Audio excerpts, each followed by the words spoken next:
Welcome! In front of me I have SUUNTO Vertical Titanium Solar, and I'm gonna show you how to unpair this watch from the Android phone. First we need to open the SUUNTO application on the phone that is paired with our watch. So let's tap on the icon to open the app. Now scroll down through the...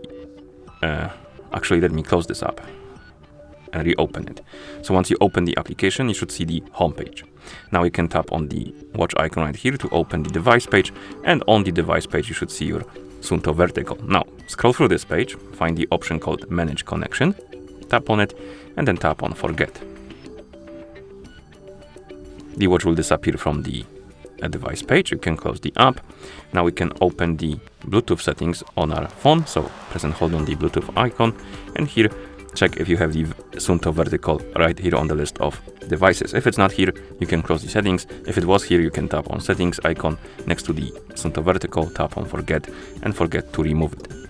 Okay, and that's how you unpair this watch from the Android phone. Thank you for watching. If you found this video helpful, please consider subscribing to our channel and leaving a like on the video.